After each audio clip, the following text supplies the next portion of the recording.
श्री शिवाय नमस्तुभयम्।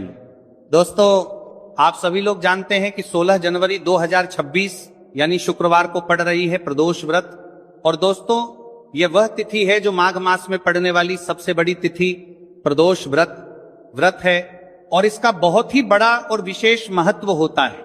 अगर कभी भी मौका लग जाए तो आप लोगों को पीपल के पत्ते पर राम लिखकर बहुत छोटा सा उपाय करना है। इन दोनों का संयोग बहुत ही कम आता है। इसी के साथ में गुरुजी ने अपनी शिव पुराण कथा में बताया है कि इस दिन आपको एक पीपल के पत्ते पर राम वाला उपाय तो आपको अवश्य ही करना चाहिए, क्योंकि ऐसा दिन पूरे साल में सिर्फ एक ही बार आता है। और दोस्तों, आप सभी लोग जानते हो कि शुक्रवार का अगर सबसे बड़ा कोई उपाय है तो वो पीपल के पत्ते पर राम वाला उपाय। तो दोस्तों, शुक्रवार प्रदोष व्रत के दिन आप लोगों की कोई इस पीपल के पत्ते पर राम लिखकर बहुत छोटा सा उपाय करना। बहुत सारे लोग होंगे जिन लोगों ने इस उपाय को ना किया हो, मतलब पूरा साल निकल गया, उन्होंने किसी भी दिन इस पीपल के पत्ते पर राम वाला उपाय को ना किया हो। पर दोस्तों, आपके पास एक पहला मौका बचा हुआ है जो कि 16 जनवरी 2026 शुक्रवार प्रदोष व्रत के दिन है। इस दिन आप लोगों को इस वाले उपाय को जरूर कर लेना है।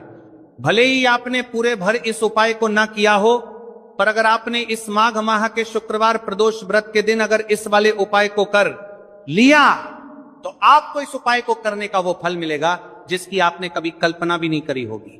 इसीलिए आप लोग इस वाले उपाय को एक बार जरूर कर लेना है, ताकि आप लोगों के हाथ से यह मौका ना जा सके और आपको इस उपाय को करने का फल मिल सके। दोस्तों, यह उपाय पंडित जी ने अपनी अभी की ही श्री शिव महापुराण की कथा में बताया है। जी, इस उपाय को आज हम आपको बहुत अच्छे से समझाने वाले हैं।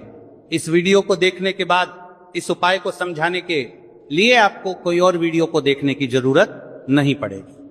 तो चलिए दोस्तों, उपाय को शुरू करते हैं। देखिए, इस माघ माह के शुक्रवार प्रदोष व्रत के दिन ये इतना खास होता है, इतना महत्वपूर्ण होता है। देखा गया है कभी कभी बड़े बड़े पूजा पाठ अनुष्ठान से जो मनोकामना पूर्ण नहीं होते, वहां माघ माह के शुक्रवार प्रदोष व्रत के दिन एक छोटे से उपाय करने से ही आपकी मनोकामना पूर्ण हो जाती है। और बहुत सारे लोगों ने इस उपाय को किया भी है और उनको इस उपाय को करने का फल भी जरूर मिला है। अगर आप लोग भी इस उपाय को करना चाहते हैं तो आप इस उपाय को पहले अच्छे से समझ लेना, सुन लेना, उसके बाद करना।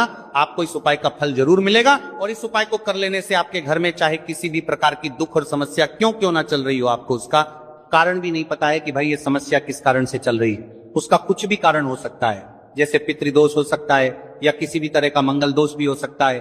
तो इस दिन आप लोगों को यह वाला उपाय कर लेना है। ये एक ऐसा उपाय है जिस उपाय को अगर किसी विशेष दिन पर किया जाए तो भाई उस विशेष दिन का जो है वह तो हमें मिलता ही मिलता है, पर हमने उस दिन पर इस उपाय को किया है तो हमें उससे भी बड़ा फल मिलता है। और फल बहुत जल्दी मिलता है, क्योंकि आप इस उपाय को बहुत ही बड़े और विशेष दिन पर कर रहे हैं। तो चलिए अब उपाय के बारे में बात करते हैं। लेकिन उससे पहले आप लोगों की बात करना, यह जानना आवश्यक है कि आखिर ये उपाय किस समय करना है, किसको करना है और कैसे करना है। तो चलिए हम आगे आपको वीडियो में एक एक करके बता देते हैं। लेकिन उससे पहले अगर आप लोग हमारे चैनल पर पहली बार आए हैं या फिर मेरी आवाज आज पहली बार सुन रहे हैं तो हमारे चैनल को सब्सक्राइब जरूर कर लेना और इस वीडियो को लाइक करके कमेंट बॉक्स में श्री शिवाय नमस्तु या ओम नमः शिवाय जरूर टाइप कर देना।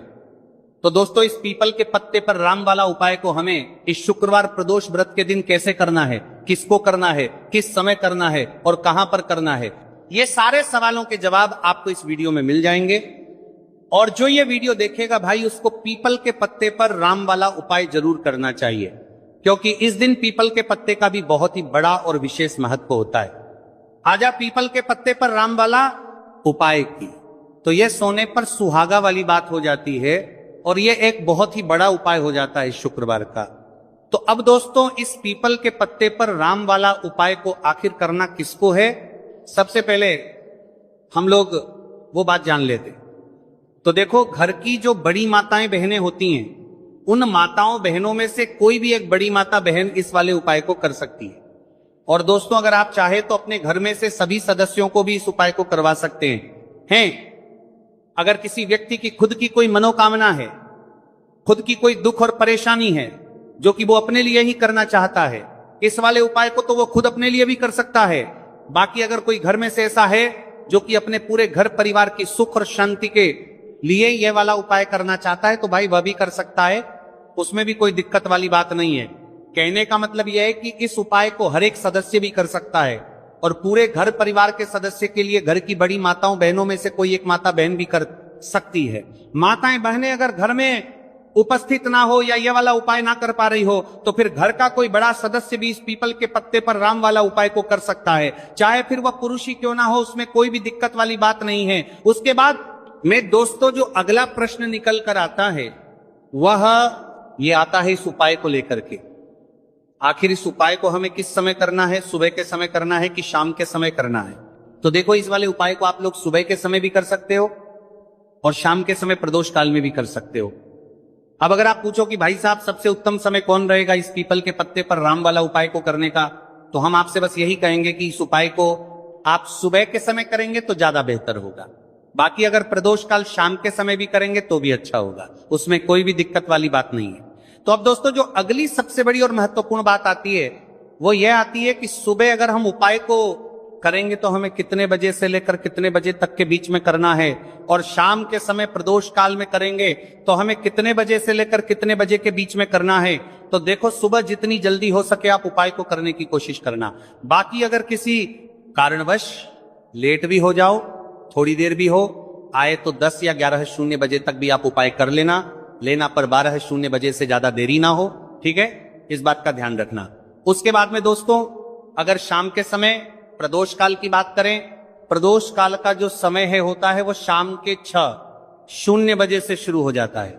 मतलब शाम के 6:00 बजे से लेकर 7:00 बजे के बीच का जो समय होता है यह समय प्रदोष काल का समय होता है। तो आप इस उपाय को 7 या 8:00 बजे के बीच में भी कर सकते हैं। बहुत 7 हो मतलब शाम के 6:00 बजे से रात 8:00 बजे के बीच में आप कभी भी इस वाले उपाय को कर सकते हो, उसमें कोई भी दिक्कत वाली बात नहीं है। हमें किसी भी दिन आपको पीपल के पत्ते पर राम लिखकर बहुत छोटा सा उपाय करना है। ऐसा समझ लीजिए जितने भी आपके शत्रु की जबान के पत्ते पर वरियोर हैं, जो भी आपके विरोधी हैं, दुश्मन हैं, जो आपको हर तरफ से परेशान कर रहे हैं, अब उन शत्रुओं की अकड़ निकलेगी। शत्रु का किया कराया भी तुरंत हट जाएगा जब शुक्रवार में आप इस छोटे से उपाय को करेंगे। तो देखिए आज की वीडियो विशेषकर उन लोगों के लिए ही है जो अपने जीवन में शत्रुओं से और दुश्मन से बहुत ज्यादा परेशान हो चुके हैं। देखिए जगत जननी मां जगदम्बा का हम शुक्रवार में पूजन करते हैं और उनसे जुड़े हुए उपाय करते हैं। साथ ही साथ आपको बता दें कि शुक्रवार में संकट मोचन हनुमान जी का पूजन करने से और उनसे जुड़े हुए कुछ उपाय करने से जीवन के बड़े से बड़े कष्ट भी क्षण भर में दूर हो जाते हैं। तब बहुत कम समय में आपके शत्रु और आपके विरोधी आपके जीवन से दूर हो जाएंगे। आपके दुश्मन लाख कोशिश करने के बाद भी आपका बाल भी बांका नहीं कर पाएंगे अगर आप शुक्रवार में इस छोटे से उपाय को कर लेते हैं। अब देखिए आज का जो समय है ये कलयुग का समय है और कलयुग के एकमात्र देवता जो अपने भक्तों के जीवन से सारे कष्टों को दूर कर देते हैं वह स्वयं है संकट मोचन हनुमान जी। और संकट मोचन हनुमान जी का पूजन अगर आप शुक्रवार में करते हैं और उनसे जुड़ा हुआ ये छोटा सा उपाय अगर आप शुक्रवार में किसी भी दिन कर लेते हैं तो ऐसा समझ लीजिए आपके जो शत्रु हैं, आपके जो विरोधी, आपके जो दुश्मन हैं, ये किसी भी तरह से आपको परेशान करने का प्रयास कर ले, आपका बाल भी बांका नहीं कर पाएंगे। दूसरी चीज, अगर आपके शत्रु ने आपके ऊपर कोई भी तंत्र मंत्र करवा रखा है, कोई भी जादू टोना, कोई भी ब्लैक मैजिक आपके ऊपर करवा दिया है या करवाने का प्रयास कर रहे हैं, ऐसा समझ लीजिए वो किया कराया आप तक पहुंचेगा ही नहीं। और अगर आप तक पहुंच गया है कोई भी ब्लैक मैजिक तुरंत हट जाएगा जब आप इस छोटे से उपाय को शुक्रवार में करेंगे। देखिए उपाय छोटा है लेकिन बहुत महादिव्य चमत्कारी है। मतलब उपाय को करने में ना तो आपका ज्यादा समय जाएगा, ना ही इसमें आपके ज्यादा पैसे लगने वाले हैं। और ऐसा समझ लीजिए कि एक बार ही अगर आपने इस उपाय को शुक्रवार मंत्री कर लिया तो इसका महादिव्य चमत्कार आप खुद देख लेंगे। तो शुक्रवार के जो 9 दिन होते हैं ये बहुत ही सिद्ध दिन होते हैं। मतलब शुक्रवार के दिनों में 9 माता रानी हमारे घरों में आती हैं, अपने भक्तों के जीवन से कष्टों को दूर करती हैं। साथ ही साथ आपको बता दें कि शुक्रवार के टाइम पर जब भी आप संकट मोचन हनुमान जी के उपाय करते हैं तो मां दुर्गा की आपको असीम और विशेष कृपा मिलती है। मां दुर्गा आपसे बहुत जल्दी प्रसन्न होती हैं और आपके सारे संकटों को वह दूर कर देती है। तो पीपल के पत्ते में और पीपल के पेड़ में होता है देवी देवताओं का वास पीपल के पेड़ में श्री हरि विष्णु साक्षात मां लक्ष्मी वास करती हैं। पीपल के देव में हमारे पितरों का वास होता है। पीपल का जो पेड़ होता है, इसका पूजन करने से शनिदेव की कृपा, उनका आशीर्वाद मिलता है। और पीपल का पत्ता जो है, इसका उपाय शुक्रवार में करने से व्यक्ति के जीवन से बड़े संकट और कष्ट दूर हो जाते हैं, जिसमें कि शत्रु और आपके दुश्मन जो हैं ये पूरी तरह परास्त हो जाएंगे और कभी भी आपका कुछ नहीं बिगाड़ पाएंगे।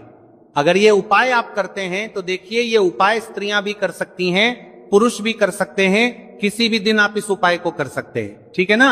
इसमें दिन आपको नहीं देखना है कि किस दिन करें, जिस दिन आप चाहा उस दिन इस उपाय को आप कर सकते हैं। तो शुक्रवार प्रदोष व्रत के दिन आपको पीपल का पत्ता तोड़ना नहीं है, उससे एक दिन पहले ही तोड़कर आप पीपल का पत्ता ले आए, या गिरा हुआ जो पत्ता होता है पीपल का वो आप ले लें, ठीक है ना।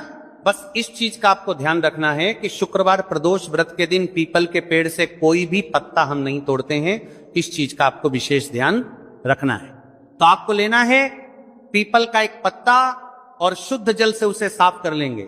अगर पीपल के पत्ते पर हो तो वो हट जाए। फिर गंगा जल का थोड़ा सा छिड़काव, यानी थोड़ी सी छींटे आपको इस पीपल के पत्ते पर मारनी है, और इस पीपल के पत्ते को फिर कपड़े से पोंछ कर आपको साफ कर लेना है, बिल्कुल सूखा लेना है। अब आपको लेना है थोड़ा सा सिंदूर, जो केसरिया वाला सिंदूर आता है, जो हम संकट मोचन हनुमान जी को चढ़ाते हैं, वह केसरिया सिंदूर आपको लेना है। थोड़ा सा जल डाल के इसे गीला कर लेंगे, और इसी सिंदूर से इस पीपल के पत्ते पर आपको भगवान राम का नाम लिखना है। अब किससे लिखेंगे? माचिस की तीली ले सकते हैं, उसे लिख सकते हैं। किसी भी तरह से आपको भगवान राम का नाम इस पीपल के पत्ते पर लिखना है। लिख लिया। एक आपको चमेली के तेल का या सरसों के तेल का दीपक तैयार करना है, और एक कोई भी आपको लेनी है मिठाई में, यहां पर आप बूंदी का प्रसाद ले सकते हैं, बेसन का लड्डू ले सकते हैं, और अगर आप इमरती ले लेते हैं तो यह और भी उत्तम है। देखिए, इमरती का जो भोग होता है यह संकट मोचन हनुमान जी को बहुत ज्यादा प्रिय है। अब ये सारी चीजें लेकर आपको जाना है संकट मोचन हनुमान जी के मंदिर में। तो देखिए, सबसे पहले आपको संकट मोचन हनुमान जी के सामने ये दीप प्रज्वलित करना है जो आप लेकर के गए हैं। चाहे आपने चमेली के तेल का दीपक तैयार करा है या सरसों के तेल का, सबसे पहले दीपक आप जला देंगे, और दीप जलाने के बाद आपको जो पीपल का पत्ता आप लेकर के गए थे, वो पत्ता आपको संकट मोचन हनुमान जी को अर्पित करना है, वहां चढ़ाना है। और जो भी भोग में आप लेकर के गए हैं, चाहे आपने बेसन के लड्डू लिए, बूंदी का प्रसाद लिया, या फिर इमरती, जो भी कुछ आपने लिया है उसका भोग लगाना है। और संकट मोचन हनुमान जी से आपको प्रार्थना करनी है कि हे जगत का कल्याण करने वाले संकट मोचन हनुमान जी, संकटों अम को हरने वाले मेरे जीवन से शत्रु और दुश्मनों को भी दूर कर दीजिए। शत्रु का कल्याण करने वाले संकट मोचन हनुमान जी से चार कर दीजिए, या कराया तंत्र मंत्र सब कुछ हट जाए, ऐसी कृपा मुझ पर कीजिए। इस तरह से आपको प्रार्थना करनी है।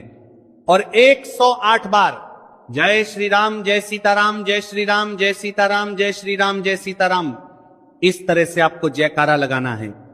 क्योंकि भगवान राम का नाम संकट मोचन हनुमान जी को सबसे ज्यादा प्रिय है, तो जयकारा लगा देंगे।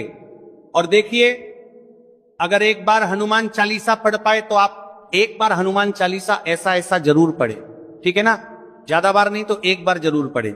जयकारा तो आपको बिल्कुल से लगाना है। और इस छोटे से उपाय को किसी भी दिन कर लीजिए, सुबह कर लीजिए, शाम को कर लीजिए, और किसी भी दिन, जैसे शुक्रवार की तिथि जो होती है ना, ये बहुत बड़ी होती है, आप उस दिन भी इस उपाय को कर सकते हैं। जरूर से करें। शत्रुओं और दुश्मन, आपके जो विरोधी हैं, ये पूरी तरह चारों खाने चित हो जाएंगे और आपका बाल विवाह का नहीं कर पाएंगे। तो देखिए, इस उपाय को आप 9 दिन भी कर सकते हैं, 2-3 बार भी कर सकते हैं। अगर आप ज्यादा बार नहीं कर पा रहे हैं तो एक बार आपको इस उपाय को जरूर से करना चाहिए। तो देखिए, इस उपाय को करने से जो आपके सामने से शत्रु हैं वो भी परास्त हो जाएंगे। जो पीठ पीछे वार करते हैं, पीठ पीछे तंत्र जरूर करते हैं, और ये इस उपाय को करते हैं, जो पीठ पीछे तंत्र जरूर करते हैं, मंत्र करवाते हैं, वो शत्रु भी चारों खाने चित्त हो जाएंगे। बस छोटा सा उपाय जरूर करें। तो देखिए, अब बात कर लेते हैं अपने एक बहुत छोटे से उपाय की, जिसे शुक्रवार में करने से आपकी हर मनोकामना पूरी हो जाती है। ये उपाय आप अपने घर पर ही करने चाहिए सकते हैं, कहीं जाने की आप आवश्यकता नहीं। कोई भी ऐसी विश जो बहुत लंबे समय से अधूरी है, पूरी नहीं हो रही है, या धन को लेकर आप बहुत परेशान हैं, या घर में संकट कष्ट बहुत आते हैं, बीमारियां बहुत आती हैं, तो एक लाल पुष्प, जैसे कि गुलाब का फूल भी लाल होता है, आप जरूर से अपने घर के मंदिर में मां दुर्गा को अर्पित करें और एक देश घी का दीपक लाल बाती का जलाकर मां का पूजन करें। शुक्रवार में अगर लाल रंग से जुड़ा हुआ ये उपाय आप करते हैं, आपकी सारी मनोरथ, सारी मनोकामनाएं मां पूरा कर देंगे, क्योंकि लाल रंग मां दुर्गा को बहुत प्रिय है। लाल पुष्प और लाल रंग की बाती का दीपक आपकी बड़ी से बड़ी मनोकामना को भी पूरा कर देगा। शुक्रवार में यह उपाय आप किसी भी दिन कर देगा सकते हैं। दूसरे उपाय कि हल्दी वाला जल आपको अपने घर में किस जगह पर डालना है और उपाय को कैसे करना है और कैसे यह हल्दी वाला जलते माघ माह का शुक्रवार प्रदोष व्रत के दिन आप अपने घर में डालते हैं, छीनते हैं, उपाय को करते हैं, तो सीधे सीधे मां लक्ष्मी आपसे प्रसन्न होकर आप आती हैं और श्री हरि विष्णु के साथ आती हैं। स्थिर लक्ष्मी का आपके घर में वास होता है। कहने का मतलब है कि फिर कभी भी मां लक्ष्मी आपके घर को छोड़कर नहीं जाती है। जो लोग कहते हैं कि हमारे घर में धन तो आता है लेकिन चला जाता है, लेकिन फिजूल खर्ची बहुत है। धन तो घर में आता है लेकिन तिजोरी कभी धन से भरी नहीं रहती है, खाली हो जाती है। तो 90 पर लोग ऐसे होते हैं जिनके जीवन में यह समस्या होती है कि हमारे घर में स्थिर लक्ष्मी का वास नहीं है। देखिए, हम सभी चाहते हैं ना कि मां लक्ष्मी और श्री हरि विष्णु हमेशा हमारे घर में रहे, उनका आशीर्वाद बना रहे, हम हमारे जीवन के जितने भी दुख हैं उनका सामना जो है बहुत आसानी से कर सके। देखिए, जब व्यक्ति के पास पैसा नहीं होता है ना, तो वो बहुत सारे कष्ट दुख उसके जीवन में जब आते हैं उनका सामना भी नहीं कर पाता, और जब उसका आर्थिक पक्ष मजबूत होता है तो बहुत सारी समस्याएं उसे अपने जीवन में जो आती है वो छोटी लगती है। लेकिन अगर पैसा भी पास नहीं है तो छोटी छोटी प्रॉब्लम्स और छोटी छोटी चीजें जो हमारे जीवन में आती हैं वो भी बहुत बड़ी लगने लगती है। तो आपको करना क्या है, आपको यहां पर लेना है गंगा जल। तो देखिए, सबसे पहले तो आपको अपने पूरे घर में गंगा जल का छींटा लगाना है, ठीक है ना। गंगा जल आपके घर से जितनी भी नेगेटिव एनर्जी होती है उसे बाहर कर देता है, ठीक है ना। गंगा जल का छिड़काव जब आप करते हैं, उसके बाद कोई पूजा पाठ करते हैं, कोई उपाय करते हैं, वो पूरी तरह से सफल होता है, क्योंकि आपके घर में पॉजिटिव एनर्जी